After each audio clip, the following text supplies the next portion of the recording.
Praise the lord. యేసుక్రీస్తు నామములో మీ అందరికీ శుభములు తెలియజేస్తూ ఉన్నాను. ఈరోజు మనం నేర్చుకుంటున్నటువంటి ధ్యానం చేసుకుంటున్నటువంటి వాక్యపు ధ్యానము ఏంటంటే సజీవ అనుభవము. ఆమేన్. యోహాను సువార్త 4:42 నీవు చెప్పిన మాటను గాక మా మట్టుకు మేము విని ఈయన నిజముగా లోకరక్షకుడని తెలుసుకొని నమ్ముచున్నాము అనిరి. స్తోత్రం దేవా. ఈ యొక్క వాక్యంలో ఉన్న సత్యం ప్రతివారు గ్రహించాలి. నీ నామం మహింపరచబడాలి. అనేక మంది అద్భుతాలు చూడాలి. సమస్త మహిమ ఘనత ప్రభావాలు మీరే తెచ్చుకున్నామని యేసు నామములో ప్రార్థించిన మేము పొందుకున్నాం తండ్రి. ఆమేన్. ఇది యాకోబు బావి యొద్ద జరిగినటువంటి సంఘటన. దాదాపు ఈ యొక్క విషయాన్ని మీరు గమనించవచ్చు. చాలామంది సేవకులు ఈ యాకోబు బావి దగ్గరికి వెళ్ళి కూర్చున్నారు. పూర్వం సమరయ స్త్రీని గురించి, ఈ బావి యొద్ద జరిగినటువంటి సంఘటన గురించి మనం చూస్తున్నప్పుడు ఈ స్థలం యొక్క యథార్థతను మనం గుర్తించలేకపోతూ ఉన్నాం ఇప్పుడు. ఎందుకంటే నేడు కూడా చాలామంది ఇది కట్టు కదా అని చెప్పి తలంచొచ్చు. అయితే ప్రియులారా, అనేక మంది ప్రత్యక్షంగా చూశారు, యాకోబు బావిని చూసించారు, అక్కడ చూసొచ్చారు. ఇది కట్టు కథ కాదు, మూఢనమ్మకం అసలే కాదు, ఇది వాస్తవమైనటువంటి సంఘటన. Amen. In the name of Jesus. వాస్తవమైనటువంటి సంఘటన. యాకోబు బావి నుంచి 2 పర్లాంగుల దూరంలో సీసర్ అనేటువంటి గ్రామం ఉంది. నేడు అదే పేరుతో కూడా పిలువబడుతుంది ఇప్పటికీ కూడా సీసర్ అని. గలిలయ వెళ్చినటువంటి యేసుక్రీస్తు ప్రభువారు ఈ బావి వద్ద కొన్ని నిమిషాలు కూర్చొని సమరయ స్త్రీతో మాట్లాడారు. దాహానికి నీళ్ళిమ్మని చెప్పి ఆ స్త్రీని అడిగారు. నీవు యూదుడవు, నేను సమరయ స్త్రీని, నేను సమరయ దేశస్థురాలని, నీవు నా యొద్ద నీరు అడుగుచున్నావా అని చెప్పింది. ఎందుకంటే సమరయులను యూదులు అంటరాని వారిగా భావిస్తారు. కాబట్టి ఆమె ఆ యూదుడు తన యొద్ద నీరు తీసుకొనడు అని చెప్పి తలంచింది. నువ్వు యూదుడు, మా దగ్గర నీళ్ళు తీసుకోవు. అయితే నేను యూదుడను, నీవు అంటరాని దానవు అని క్రీస్తు తలంచలేదు. ఆమె ఆత్మను రక్షించాలని చెప్పి ప్రేమ కలిగి ఉన్నాడు. నేను దేవుడను, నీవు పాపాత్మురాలు అని చెప్పి ఆయన ఎక్కడా కూడా చెప్పలేదు. ఆమేన్. వింటున్నారా? దేవుని గొప్పతనం అది. నశించిన దాన్ని వెతక రక్షించడానికి యేసుక్రీస్తు ప్రభు లోకానికి వచ్చాడు. భారతదేశంలో ఉన్నతమైనటువంటి కులస్తులు తక్కువ కులస్తులను ఏం చేస్తారంటే ద్వేషిస్తున్నటువంటి ప్రకారం ఆయన ప్రవర్తించలేదు. కొన్ని దేశాల్లో నల్లవారిని తెల్లవారు ద్వేషిస్తున్న ప్రకారం ఆయన ద్వేషించలేదు. ఎందుకంటే ఆయన పాపులను ద్వేషించట్లేదు, పాపమునే ద్వేషిస్తున్నాడు. ఘోర పాపులను సహితం ఆయన ప్రేమిస్తూ ఉన్నాడు. వారిని పాపం నుంచి రక్షించడానికి ఆయన పరలోకంలో నుంచి దిగి వచ్చాడు. యేసుక్రీస్తు ప్రభువారు సమరయ స్త్రీతో మాట్లాడుతూ ఉండగా ఆయన్ను ఆమె గుర్తించలేకపోయింది. ఆమె గత చరిత్ర అంతటినీ కూడా యేసుక్రీస్తు ప్రభువారు బయలుపరిచినా కానీ ఆయనే క్రీస్తు అని ఆమె గుర్తించలేకపోయింది. మేము క్రీస్తు కొరకు కనిపెట్టుచున్నాము, ఆయన వచ్చినప్పుడు సమస్తమును తెలియజేయనని చెప్పింది. అప్పుడు క్రీస్తు, నీతో మాట్లాడుచున్న నేనే ఆయనని స్పష్టంగా ఆయనే క్రీస్తుని గ్రహించినటువంటి తక్షణము తన కొండను విడిచిపెట్టి ఇతరులకు తెలియజేయటకు పరిగెత్తుకుని వెళ్ళింది. హల్లెలూయా. Thank you Jesus. ఎంత పరుగులు తీస్తున్నావు నువ్వు? ఎంత పరుగులు పెట్టావు ఇంతవరకును? వింటున్నారా నా ప్రియమైనటువంటి సహోదరి స్నేహితులారా? యేసుక్రీస్తుని అంగీకరించాక నీ పరుగు ఎటువైపు పోయింది? ఎటువైపు పరుగులు తీస్తావు? ఎంతమందికి పరుగులు తీస్తూ నువ్వు సువార్తను ప్రకటించావు? ఎంతవరకు నువ్వు యేసుక్రీస్తు ప్రభు వరకు పరుగు పెట్టావు? ఆలోచించాలి నా ప్రియులారా. ఎందుకోసం నీ పరుగు? డబ్బు కోసమా? సంపాదన కోసమా? పేరు కోసమా? ఉద్యోగం కోసమా? లేకపోతే ఈ లోకంలో ఏదో సంపాదించాలనే పరుగులు తీస్తూ ఉన్నావు? పరుగులు ఉరకలతో కూడిన జీవితం. యేసుప్రభువును రక్షించుకున్న తర్వాత, యేసుప్రభువును రక్షణగా స్వీకరించి రక్షించబడి యేసుప్రభువును స్వీకరించిన తర్వాత యేసే కొరకే జీవిస్తున్నటువంటి నీవు ఏం విడిచిపెట్టావు? పాపపు కొండను విడిచిపెట్టినట్టు, కొండను విడిచిపెట్టి, తన పాపాన్ని విడిచిపెట్టి యేసే దగ్గరకు వస్తే నువ్వు విడిచిపెట్టవలసింది విడిచిపెట్టాలి. పరుగులు తీయవలసిన దాని కొరకు పరుగులు తీయాలి. హల్లెలూయా. పిల్లలు గమనించాలి. పాపపు కొండను విడిచిపెట్టి ప్రజల కోసం పరుగులు తీసింది. ప్రజలను మళ్ళీ అక్కడ తీసుకుని వచ్చింది. ఎక్కడైతే తన పాపపు స్థితిని విడిచిపెట్టిందో అక్కడికి తీసుకుని వచ్చింది. ఎందుకంటే వారు కూడా విడిచిపెట్టవలసింది ఉంది. విడిచిపెట్టేలా చేయడానికి సహాయపడుతుంది. ఆమేన్, ఆమేన్, ఆమేన్. హల్లెలూయా. కాబట్టి ఈరోజు నీ మాటలు విన్న ప్రియులారా చాలా జాగ్రత్తగా ఉండాలి. దేవుడు గొప్ప దేవుడు, దేవుడు గొప్ప దేవుడు. పరిగెత్తిందంట. సువార్తలను చదవడం ద్వారా చాలామంది క్రైస్తవులకు క్రీస్తు తెలుసు. ఎస్. అయితే ఆయనే జీవం కలిగిన క్రీస్తు అని చెప్పి వారు గ్రహించట్లేదు. ఆయన ఎరిగిన వారై ఉన్నారు. ఈ సమరయ స్త్రీ వలె క్రీస్తు ఒక ప్రవక్త అని చెప్పి తలస్తూ ఉన్నారు. ప్రార్థనలో సమయాన్ని వెచ్చించినప్పుడే మనం ఆయనతో జీవించగలుగుతాం. ఆయన తాను మనకు మరి బయలుపరచగలుగుతాడు. ప్రార్థించుటకు సమయం లేదనే చాలామంది చెప్తూ ఉన్నారు ఈ రోజున. నేను ఒక ప్రశ్న అడుగుతున్నాను, మీరు మరణించే సమయం ఆసన్నమైనప్పుడు నాకు సమయం లేదని చెప్తారా? మరణం మిమ్మల్ని చూసి సరే మీ పనులన్నిటినీ మీరు ముగించుకునే వరకు నేను వెళ్ళి వస్తాను అని ఏమైనా చెప్తారా? మరణం కాదు. మీరు హఠాత్తుగా పిలువబడతారు. మీ పనులను విడిచిపెట్టి వెళ్ళవలసినటువంటి సమయం ఖచ్చితంగా ఇంకా ఛాన్స్ లేదు, క్షణం కూడా అవకాశం ఉండదు. మరణ లోయలో మీకు తోడు ఎవరు ఉండరు. మీ ప్రియులు, మీ బంధువులు, మీ స్నేహితులు వీరందరినీ కూడా మీరు విడిచి వెళ్ళవలసి ఉంటుంది. ఆ సమయం యేసుక్రీస్తు ప్రభువు మాత్రమే మీకు తోడుగా ఉండగలుగుతాడు. అయితే దానికి ముందుగా ఇక్కడే మనం ఆయనతో స్నేహం చేయాలి. ప్రార్థన ద్వారా మనం ఆయనతో మాట్లాడుతూ ఉండాలి. ఆయన ఎరిగినటువంటి వారమై ఆయన ప్రేమ మన హృదయంలో క్రియ జరిగించడం ద్వారా ఆ స్త్రీ వలె కొండను విడిచి ఇతరులకు చెప్పటానికి త్వరపడాలి. హల్లెలూయా. యేసుక్రీస్తు ప్రభువారు మరి ప్రసన్నత ప్రభావాన్ని బట్టి ఆమె నీళ్లు తీసుకొని వెళ్ళటానికి కూడా మరిచిపోయింది. ప్రజలు ఆయన చూడటానికి యాకోబు బావి యొద్దకు వచ్చినప్పుడు ఈ సాక్ష్యం పలికారు, నీవు చెప్పిన మాటను బట్టి కాక మా మట్టుకు మేము విని ఈయన నిజంగా లోకరక్షకుడని తెలుసుకొని నమ్ముచున్నాం. ఆమేన్. అందుకే మనం చెప్పగలిగింది చెప్పాలి. తర్వాత ఏం చేయాలి? వాళ్ళని అక్కడికి నడిపించేయాలి. దేవుడే చూసుకుంటాడు అంతాను. ఈ నీరు త్రాగువాడు మరలా దప్పికొనును, నేనిచ్చు జీవజలములు త్రాగువాడు ఎన్నడూ దప్పికొనడని యేసుక్రీస్తు ప్రభువు చెప్పారు. ఇది ఎంతో నిజం. ఇప్పుడు కూడా కొంతమంది దైవ సేవకులు వెళ్ళంట, సాధు సుందర్ సింగ్ గారు కూడా ఒకసారి వెళ్ళంట ఆ యాకోబు బావి నుంచి నీరు తాగారంట. కానీ ఆ సాయంకాలానికి మళ్ళీ దాహం వేసేసిందంట. అయితే ఎప్పటికీ ప్రియులారా, మరి బాప్తిసం పొంది మీరు ఎంతకాలం అవుతుందో నాకు తెలియదు, కానీ 2002వ సంవత్సరంలో నేను బాప్తిసం పొందాను. ఇది 2025, 23 సంవత్సరాలు ఆత్మ సంబంధమైన నీటిని దేవుడు నాకు ఇచ్చాడు. అప్పటి నుంచి కూడా నేను దాహం లేని వాడినే జీవిస్తున్నాను. మన యేసుక్రీస్తుని గుర్తెరిగినప్పుడు తనను తాను మనకు బయలుపరుచుకుంటాడు. అంతేకాదు మన ఆత్మలను తృప్తిపరుస్తూ ఉంటుంటాడు. ఆయనతో కూడా 3 సంవత్సరాలు జీవించినటువంటి అపోస్తలులు ఆయన మరణించి పునరుత్థానుడై లేచినప్పుడు ఆయన గుర్తించలేకపోయారు. ఆ 11 మంది ఒక స్థలంలో సమావేశమై ఉండగా యేసుక్రీస్తు ప్రభువారు మరి ఆ 11 మందికి ప్రత్యక్షమయ్యాడు. ఆయన ఆత్మస్వరూపిగా ఉన్నాడు. ఆయనతో కూడా 3.5 సంవత్సరాలు ఉండిన శిష్యులు ఆయన గుర్తించలేకపోతే మనం గుర్తించగలుగుతామా?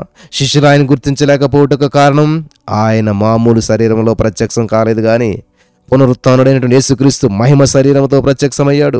కాబట్టి ఆయనను ఒక మనిషిగా, ఒక ఆత్మగా మనం అంగీకరించని ఎడల ఆయన గుర్తించలేం. హల్లెలూయా.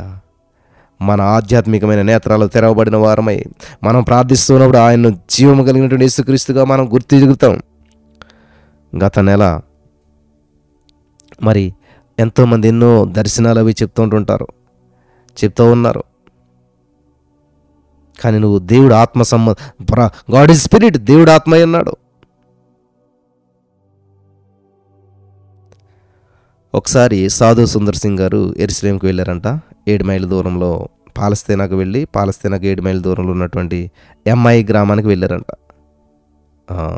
మరి తనతో నడిచినటువంటి యేసుక్రీస్తును గుర్తెరిగినటువంటి శిష్యుల సంగతిని ఆయన జ్ఞాపకం చేసుకున్నాడంట.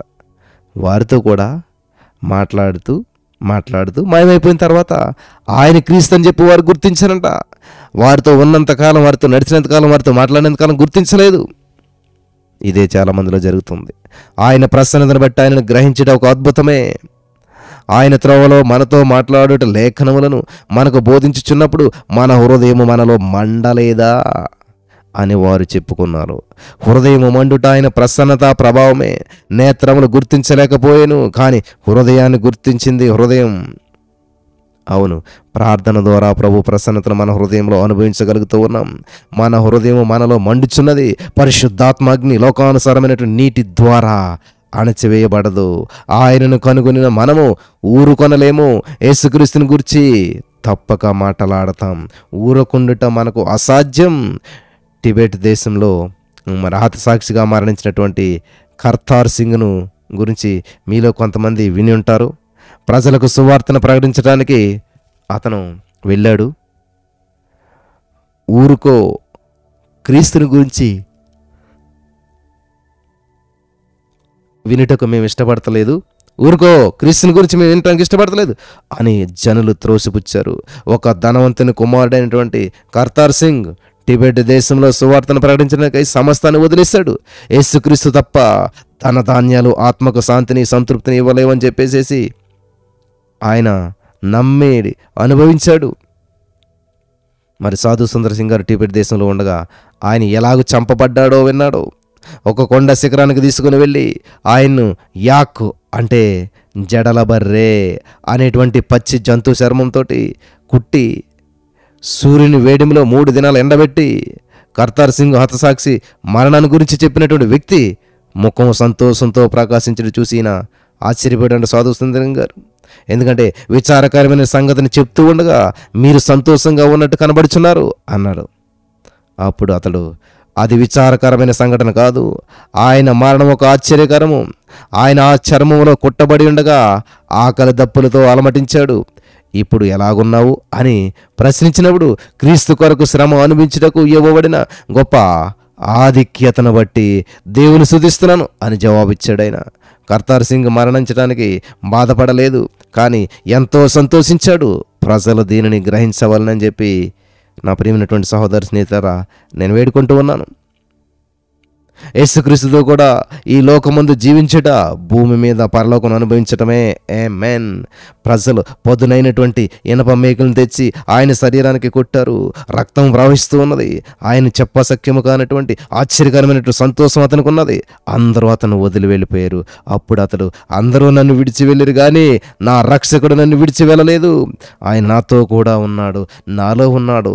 ఈ చర్మములో కుట్టబడినటువంటి నేను వాస్తవానికి పరలోకంలో ఉన్నాను. ఈ ఆధిక్యతకై దేవునికి స్తోత్రం అని చెప్పి పలికాడంట.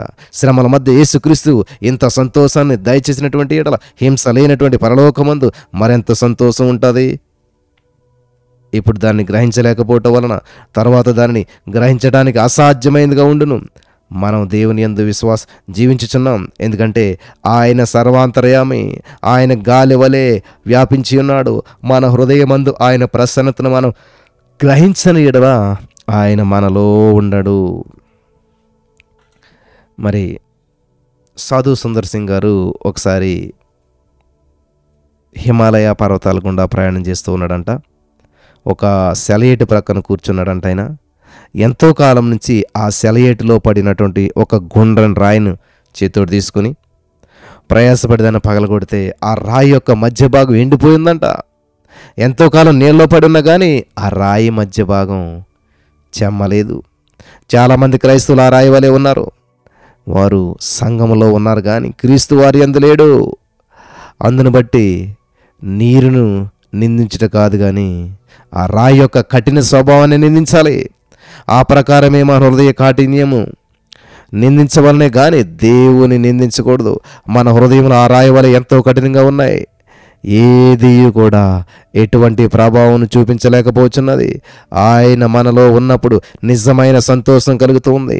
ఆయన మనలో ఉన్నప్పుడు రాయి నీళ్లలో ఉన్నట్టు కాదు, స్పాంజ్ను నీటితో వేసినట్లుగా ఉంచాలన్నమాట. స్పాంజ్ నీటిలో ఎప్పుడైతే వేసామో నీరంతా పీల్ చేసుకుంటుంది స్పాంజ్. చూసారా, కిచెన్ లాట్ల దగ్గర వాడతాం నీటిని ఒత్తడానికి స్పాంజ్ ఇలా తగలగానే నీరంతా లాగేసుకుంటుంది అది. అదే రాయి అయితే నీటి మధ్యలో పెట్టినాక సరే నీటి చుక్కను అది స్వీకరించదు.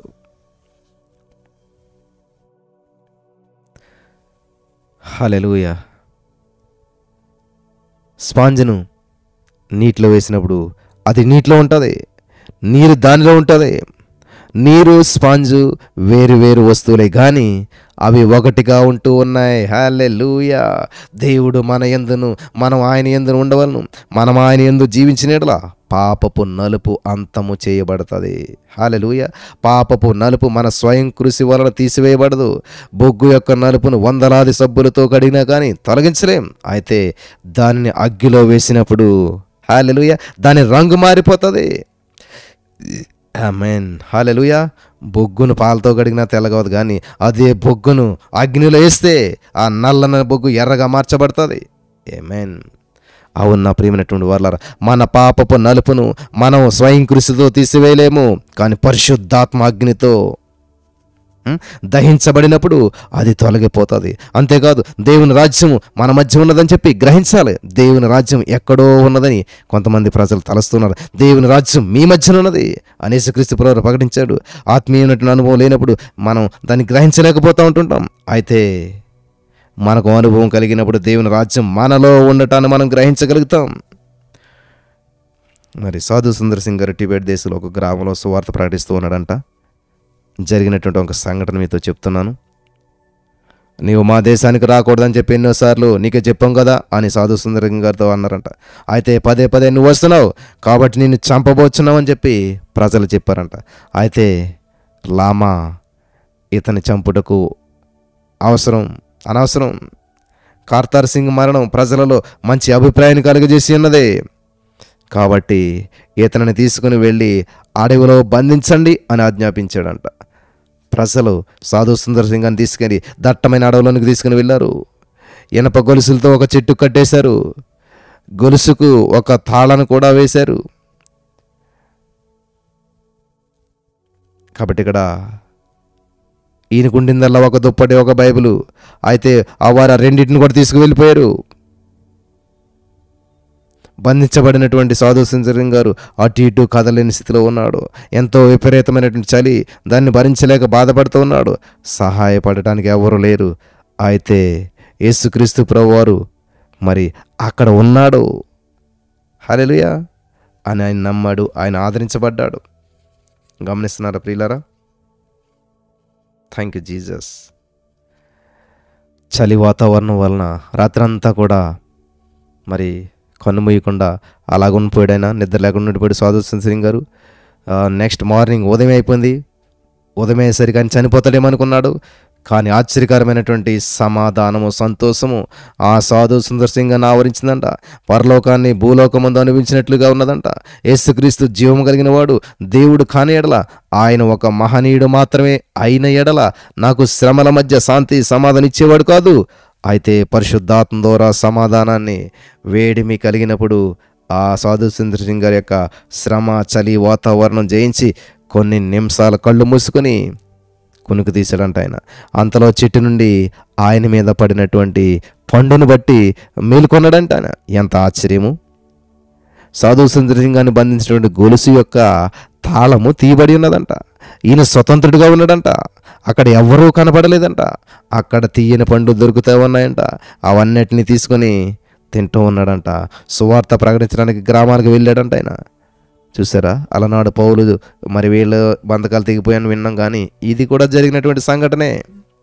వెంటనే అక్కడ దొరికిన పళ్ళను తీసుకుని మళ్ళీ సువార్తను ప్రకటించడానికి వెళ్ళిపోయాడంట. అక్కడ ప్రజలు విస్మయం పొందారంట. వారు చనిపోయాడు ఈయన అనుకుని తలంచుకుంటూ ఉన్నారు, కానీ ఈయన సజీవుడిగా ఉన్నాడు. కాబట్టి తాళం పగలగొట్టబడినట్లయితే మరి ఎలా ఉంటుంది?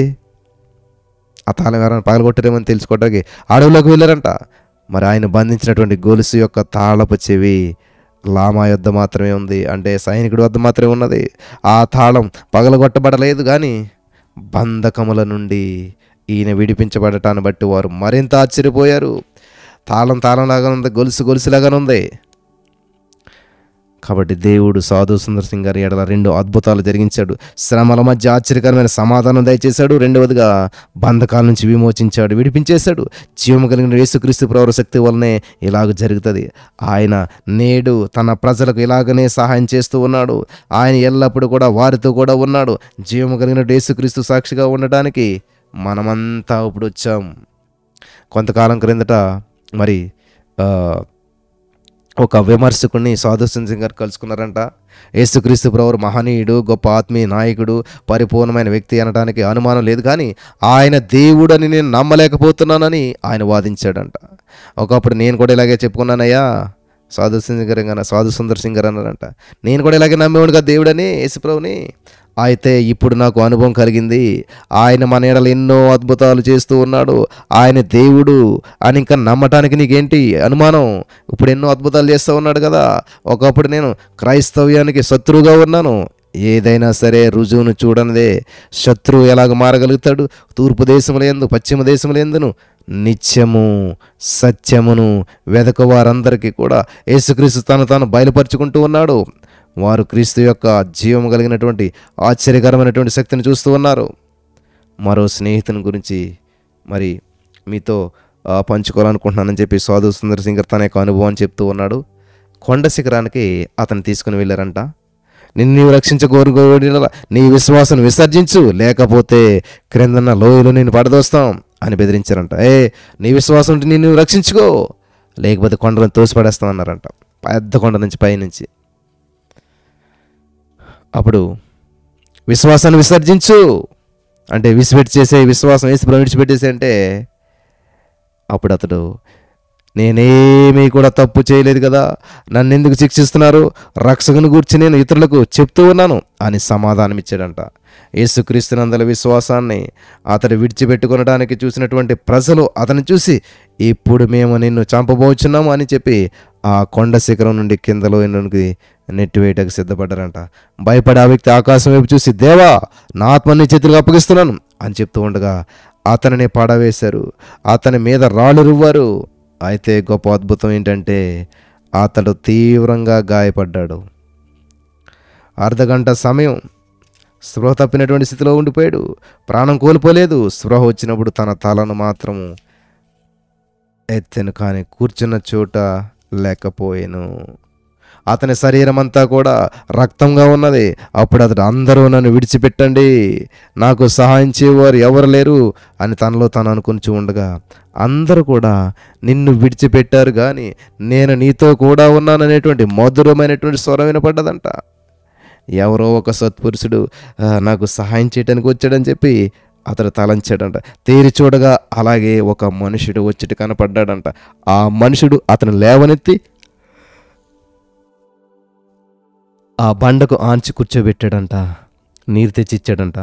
మీకు వందనాలు, నా మరణానికి ముందు నాకు సహాయం చేయడానికి వచ్చారు అని చెప్పి అతడు చెప్తూ ఉండగా దేవుని ప్రసన్నతను గ్రహించాడు కానీ ఆ మనుషుడు ఎవరని గుర్తించలేకపోయాడు. ఆయన చేతిలో పాత్ర లేదు కానీ ఆయన తన చేతి గుండా నీరిచ్చి వచ్చాడు. అలాగన 2 పర్యాలు ఇలాగ అతను నీళ్ళు తాగాడు. 3వసారి త్రాగుచూ ఉండగా ఆయన చేతిలోని గాయములు చూశాడు. ఎంతో ఆశ్చర్యచకితుడైపోయాడు. ఆయన క్రీస్తుని గ్రహించాడు. నా ప్రభువా, నా దేవా అని చెప్పి ఆయన పాదాల మీద పడ్డాడంట. హల్లెలూయా, దేవునికి స్తోత్రం కలుగును గాక. వింటున్నారా ప్రియులారా? మీరు నన్ను వదిలివేసిద్దరని చెప్పి నేను తలంచాను, అయితే మీరు నాతో కూడా ఉన్నారు అని చెప్పి కేకలు వేస్తూ ఉన్నాడంట. ఆ మనుషుడు అదృశ్యుడైపోయాడంట. మరికొన్ని నిమిషాల్లోనే తీవ్రంగా గాయపడిన ఆ వ్యక్తి మామూలు మనిషి అయిపోయాడు. అది గొప్ప అద్భుతం. కొన్న ప్రాణంతో ఉన్నటువంటి వ్యక్తి సంపూర్ణ స్వస్థత పొంది గ్రామంలోనికి వెళ్ళినప్పుడు ప్రజలందరూ కూడా ఎంతో విస్మయం చెందారు. అతడు చనిపోయాడని చెప్పి మనం తలంచాము కానీ అతడు సజీవుడై ఉన్నాడని చెప్పుకుంటూ ఉన్నారు. హల్లెలూయా, దేవునికి స్తోత్రం కలుగును గాక. మరి సాధు సుందర్ సింగర్ దాదాపు చనిపోయాడు కానీ రక్షకుడైనటువంటి యేసుక్రీస్తు ప్రభువు సజీవుడు కాబట్టి జీవింపజేస్తూ ఉన్నాడు అని అతను సాక్ష్యం ఇచ్చాడంట. ఇందుని గురించి విన్నటువంటి మరి ఈ యొక్క సాధు సుందర్ సింగర్ ఆ గ్రామానికి వెళ్ళి అతని ద్వారా మార్పు చెందినటువంటి వారిని కలుసుకొని మాట్లాడాడంట. వారందరూ ఇది నిజమని చెప్పారు. ఆ తర్వాత కాలంలో మరి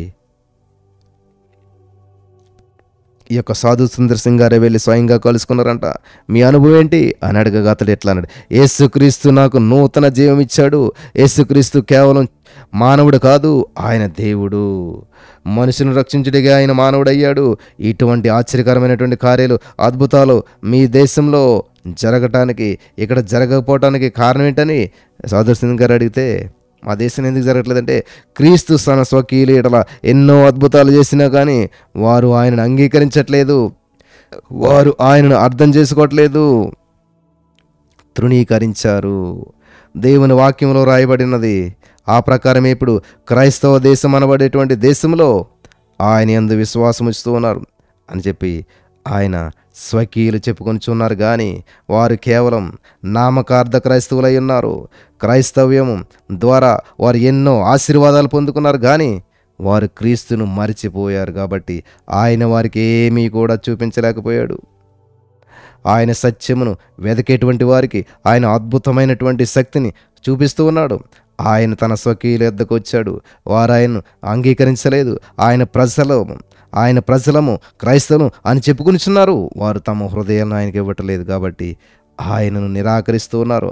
అటువంటి వారికి అటువంటి వారిని యేసుక్రీస్తు ప్రభువారు చూసి, మీ ఆలయమందు నాకు స్థలం ఉన్నది, కానీ మీ హృదయముల యందు నాకు స్థలం లేదు. మీరు నన్ను ఆరాధిస్తున్నారు, కానీ నేను మిమ్మల్ని ఎరుగను, ఎందుకంటే మీరు నాతో కూడా జీవించట్లేదు. మనం ఆయనతో కూడా ఎలా జీవించగలుగుతాం? కేవలం ప్రార్థన ద్వారానే. ఆయన ప్రసన్నతను గ్రహించినప్పుడు ఆయన ఎరుగని గుర్తెరుగనట్టు మరి ఆయన్ను ఎవరని చెప్పి మనం గుర్తెరుగుతాం. దేవునికి స్తోత్రం కలుగును గాక. మొదటివారు కడపటివారు అగుతారు, కడపటివారు మొదటివారు అగుతారు. ఈ సమయం వస్తున్నది. క్రైస్తవ దేశంలో యందు యేసుక్రీస్తు ప్రభువు ద్వారా ఎన్నో ఆశీర్వాదాలు పొందినటువంటి వారు లోక సంబంధమైన ఆశీర్వాదాలను పొందే నిమిత్తం ఆత్మ సంబంధమైన ఆశీర్వాదాలను పోగొట్టుకుంటూ ఉన్నారు.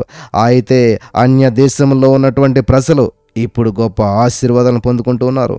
మీ వలె యేసుక్రీస్తుని గురించి వినటానికి మరింత అవకాశం మాకు లేకుండెను ఆ రోజుల్లోనూ.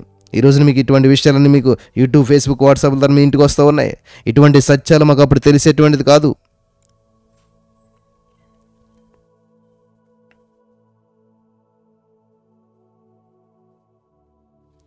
మీరెన్నో శతాబ్దాల నుంచి ఆయన గురించి వింటూ ఉన్నారు, కానీ మా ప్రాంతంలో కేవలం ఈ 70 సంవత్సరాల క్రితమే యేసుప్రభువు వారి యొక్క సువార్త ప్రకటించబడుతూ వచ్చింది. పంజాబ్ రాష్ట్రంలో అమెరికా దేశానికి చెందినటువంటి ప్రెస్బిటేరియన్ సంఘపు వారు 1859 సంవత్సరంలోనే సేవ ప్రారంభించారు. అయితే ఈ 70 సంవత్సరాల కాలంలో ఆయన శక్తిని మరింతగా వారు గ్రహిస్తూ ఉన్నారు. ఇప్పటి వారు ఆత్మ సంబంధమైనటువంటి శక్తిని కోల్పోవటం ఎంతో పరితాపం. దేవుడు ఆశ్చర్యకరమైనటువంటి క్రియలు జరిగిస్తూ ఉన్నాడు. తూర్పు దేశమందల వారు రక్షకుని గుర్తించడం లేదు.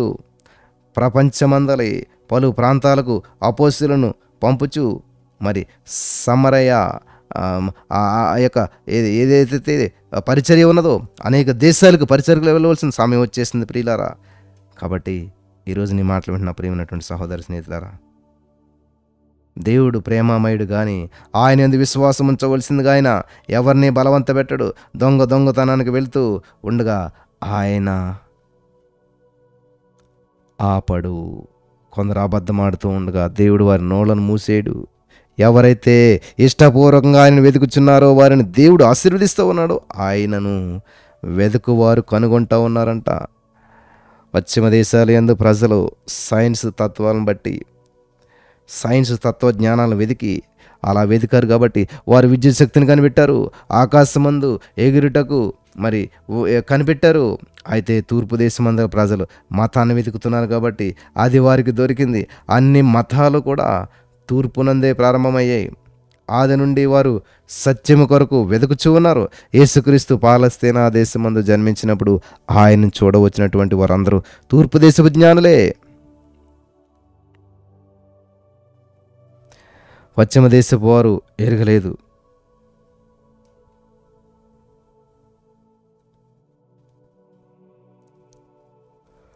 సైన్సు తత్వజ్ఞానం అనుకొని ఇవి గొప్ప ఆశీర్వాదములే, కానీ మీరు క్రీస్తుని మర్చిపోవద్దు. అన్య దేశముల యందు ప్రజలు సువార్త లేని వారే జంతువులుగా జీవిస్తున్నారు, కానీ సువార్త ద్వారా ఆశ్రయించబడుచున్నారు. సువార్త ప్రకటించబడక మునుపు పశ్చిమ దేశ ప్రజలను అడవి ప్రజల వలె ఉండిరి.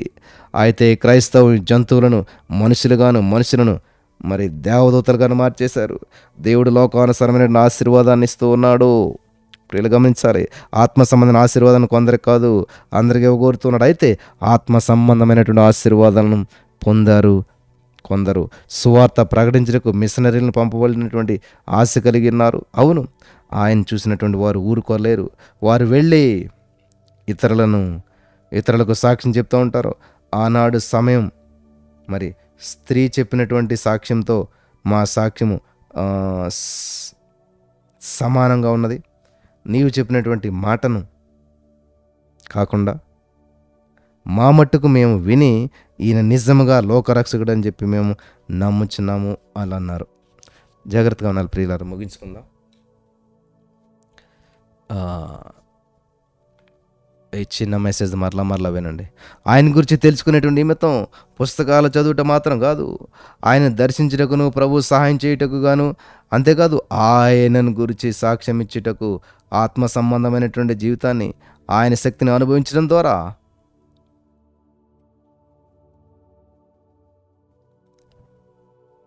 పరమందు ఆయనతో కూడా సదా జీవించుటకు ఆయన మనకు సహాయం చేయనుగాక. మీరు ఎంతో శ్రద్ధగా ఈ యొక్క వాక్యాన్ని వింటూ ఉన్నారు. మీరు ఆయన మధుర స్వరాన్ని వినటానికి, రక్షణ పొందడానికి ఇష్టపడుతూ ఉన్నారు. దేవుడు మీకు సహాయం చేయనుగాక. ఆయన స్వరము ఆలకించడానికి, భూమి మీద జీవించడానికి పరిశుద్ధాత్మ దేవుడు సహాయం చేసి నడిపించి బలపరచును గాక. ఆమేన్.